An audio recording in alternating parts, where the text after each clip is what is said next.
2025 devenait ton année de transformation. Dans cette vidéo, on va parler des mauvaises habitudes que tu traînes, parfois depuis des années et qu'il est temps de laisser de côté pour le meilleur. Mais surtout, on va explorer ensemble les bonnes habitudes à adopter pour devenir la version de toi-même que tu désires devenir. Que tu cherches à améliorer ta santé physique, ton alimentation ou ton bien-être mental, cette vidéo est là pour t'inspirer et te guider dans ce cheminement. Bienvenue si tu tombes sur cette vidéo, je suis Océane. J'aide les femmes à prendre soin de leur santé quotidiennement de manière naturelle et à se reprendre en main pour vivre une vie alignée et épanouie. Si c'est quelque chose qui t'intéresse, n'oublie pas de t'abonner à ma chaîne ou de me suivre sur Instagram @about.oc. Commençons par les mauvaises habitudes physiques à oublier en 2025. Une erreur que beaucoup de monde fait au quotidien, surtout avec les métiers que nous avons aujourd'hui, est de ne pas bouger notre corps du tout de la journée. Le problème, c'est qu'un manque d'activité physique peut entraîner une diminution de la circulation sanguine, un affaiblissement des muscles et un risque accru de maladies chroniques comme le diabète ou les maladies cardiaques. Alors, quelle est la solution ici ?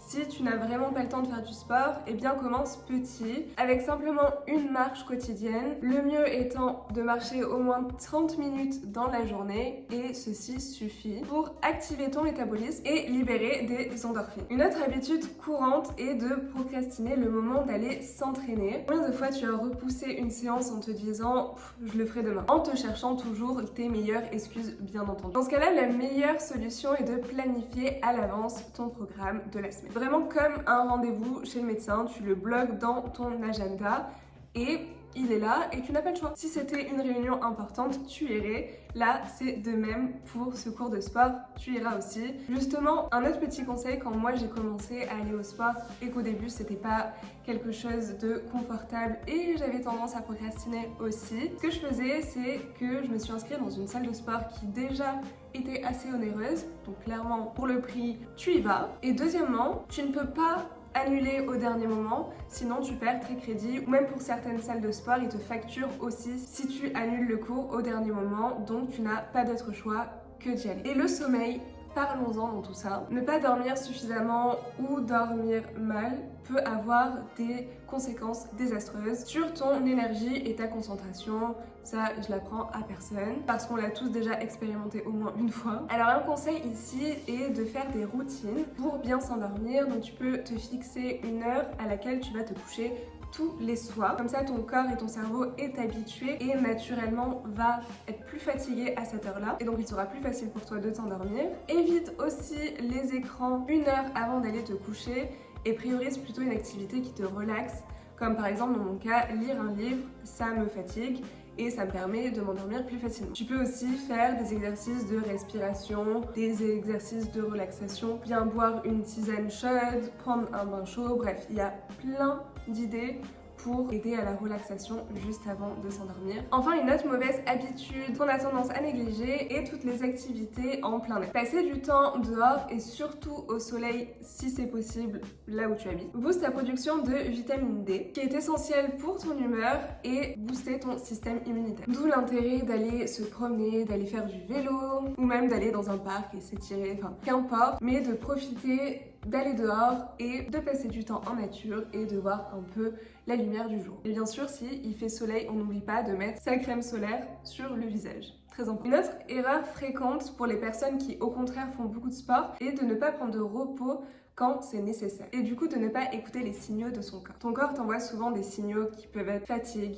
irritabilité ou même douleur musculaire. Et du coup, apprends à les écouter et à faire des pauses quand t'en as besoin. Et c'est de même pour le travail. Après une semaine intense de travail, prends-toi vraiment un moment, une journée, une après-midi pour juste te relaxer et ne rien faire et reposer ton corps et ton esprit. Une autre habitude limitante est justement de ne pas se challenger dans ses activités sportives si on en fait déjà. Faire toujours les mêmes exercices ou les mêmes activités sans progressivement augmenter l'intensité ou les difficultés peut freiner tes progrès et aussi il y a un moment où clairement tu vas t'ennuyer dans ta pratique sportive. Alors pour éviter ça, tu peux ajouter des nouveaux exercices à ta routine ou essayer des activités que tu n'as pas l'habitude de faire comme l'escalade, la natation, qu'importe. Enfin, une dernière mauvaise habitude à négliger qui va être sûrement le cas en début d'année, ça va être d'arrêter d'abandonner trop vite ou après seulement un échec ou parce que tu as un manque de motivation. Et ça, c'est une erreur fréquente qui arrive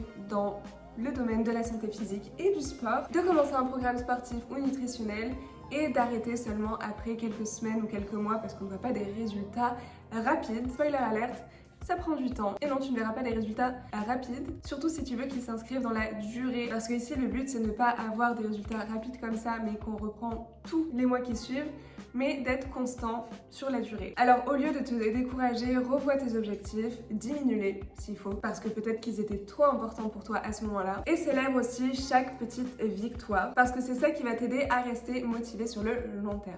Passons maintenant aux erreurs alimentaires à éviter en 2025. Première erreur, ça peut être de sauter des repas, parce que sauter un repas déséquilibre ton taux de glycémie et pousse souvent à des grignotages incontrôlés tout au long de la journée. Et clairement, c'est ça qui te fait prendre du poids ou qui fait en sorte que tu n'arrives pas à perdre du poids. La solution ici, c'est de préparer à l'avance des repas simples et équilibrés. Donc par exemple, tu cuis tes légumes, ta portion de protéines et aussi tes féculents. Et à chaque repas, de se composer cette assiette qui est équilibrée et saine. Et justement, si ça t'intéresse, j'ai fait un guide gratuit à ce sujet qui t'explique comment manger de manière équilibrée et saine et tu peux la retrouver en description de cette vidéo. Manger trop de produits transformés est aussi une erreur très courante, surtout dans notre société où c'est très facile de manger des produits déjà tout faits qui clairement sont plus pratiques et nous fait gagner du temps mais ne sont pas bons pour notre santé. Le problème, c'est que ces produits contiennent souvent beaucoup de sucre ajouté et des additifs nocifs. Du coup, la meilleure alternative ici, il n'y en a pas 10 000, c'est juste de cuisiner toi-même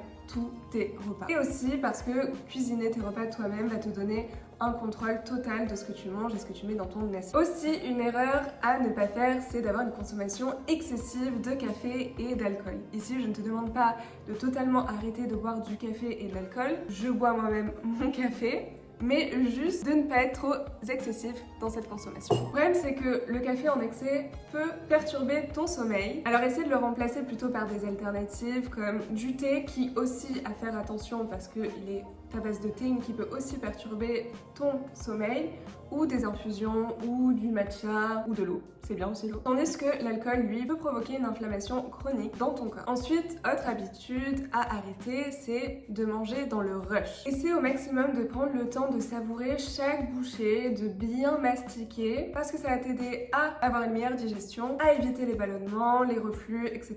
Et ça va aussi t'aider à mieux écouter tes signaux de satiété et tu verras que tu mangeras moins. Et pour autant, tu seras rassasié. Justement, une étude à l'université Cornell montre que manger en pleine conscience peut réduire à 20% la quantité de nourriture consommée, tout en augmentant le plaisir en mangeant. Sauter le petit déjeuner est aussi une habitude plutôt problématique. Le matin, ton corps a besoin de carburant et ignorer le petit déjeuner peut aussi augmenter l'envie de fringale tout au long de la journée et perturber ta glycémie parce que clairement, ton corps n'a pas eu son énergie pour fonctionner dès le matin. Et il a aussi été prouvé grâce à une étude faite dans le Journal of Nutrition qui montre que prendre un petit déjeuner riche en protéines améliore non seulement la concentration mais aussi l'énergie dans ton corps. Alors le mieux, c'est forcément de ne pas prendre un bol de céréales et un jus de fruits bourré de sucre parce que là ça va faire monter en flèche ton pic de glycémie, mais plutôt de privilégier des œufs, du yaourt grec ou un smoothie protéiné si tu aimes plutôt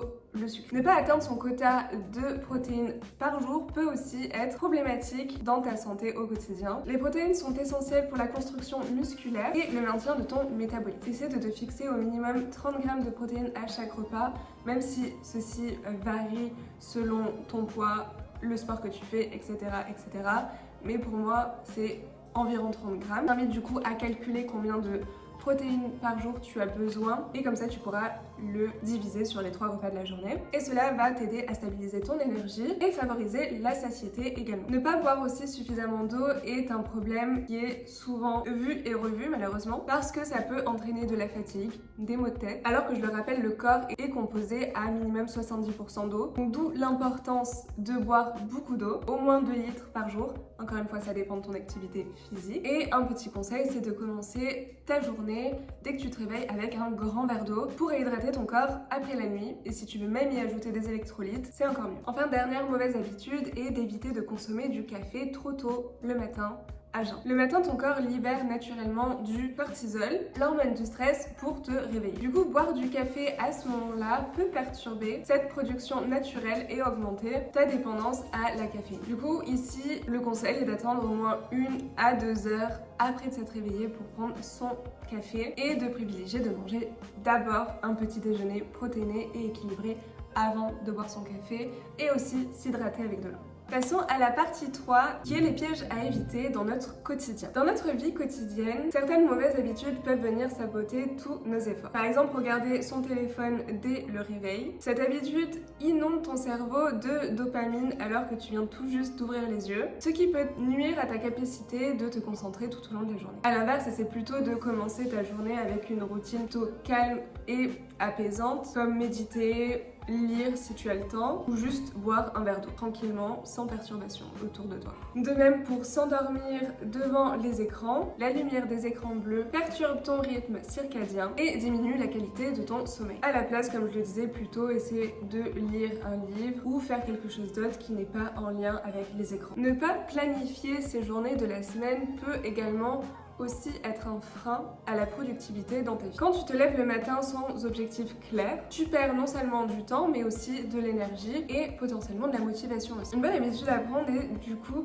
de justement prendre 10 minutes de ton temps le soir pour planifier la journée du lendemain et noter 3 tâches prioritaires pour la journée. Comme ça, tu te réveilleras le matin et tu sauras exactement ce que tu dois faire et tu seras beaucoup plus productive. Négliger ses relations sociales est aussi une erreur à ne pas faire en 2025. Les interactions sociales sont vraiment indispensables à ton bonheur. Alors n'oublie pas de planifier des moments avec tes amis, avec ta famille, ton partenaire, même s'il s'agit simplement d'un appel rapide, parce que ces relations nourrissent ton esprit et renforcent les liens. J'en parlais un peu plus tôt, mais aussi une habitude à mettre en place est de s'exposer à la lumière du jour dès le matin, si possible bien entendu, parce que la lumière du jour régule ton rythme circadien encore une fois, qui améliore la production de mélatonine dans ton corps et donc booste ton humeur et t'aide aussi à mieux t'endormir le soir. Donc tu vois, toutes les petites habitudes que tu fais, même dès le matin, ont un impact sur le soir. Négliger sa santé mentale est aussi une habitude qu'on ne veut plus voir en 2025. Le stress chronique ou les émotions non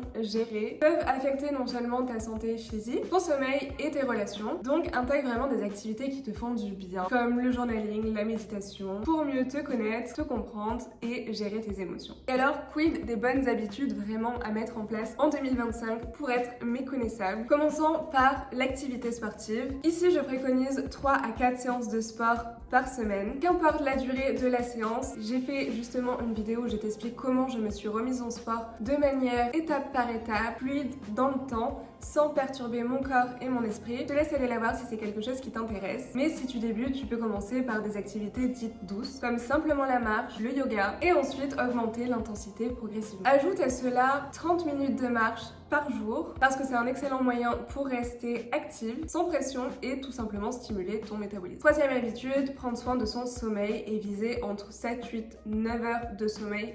Tout dépend de ton corps et ta personne. Mais ici, le but est d'aider son corps à récupérer et à améliorer tes performances physiques et mentales. Quatrième conseil est d'écouter son corps, no matter what. Prends des jours de repos si tu te sens fatigué ou si tu ressens une douleur dans ton corps, parce que le repos est indispensable pour éviter les blessures et progresser durablement. Et cinquième conseil, si tu es une femme, je te conseille d'adapter ta vie et ton rythme à ton cycle menstruel. Et si c'est aussi un sujet qui t'intéresse, j'ai fait une vidéo à ce sujet la semaine dernière, donc je te laisse aller la voir. Dedans, j'ai détaillé les 4 phases de notre cycle menstruel et comment adapter notre vie, alimentation, sport, vie sociale, productivité, selon ces 4 phases. Concernant l'alimentation, mon premier conseil est de réduire les repas à l'extérieur et les commandes de type Uber Eats, mais au contraire de cuisiner toi-même des repas riches en nutriments, sains, équilibrés et pour autant savoureux. Mon deuxième conseil est aussi de limiter l'alcool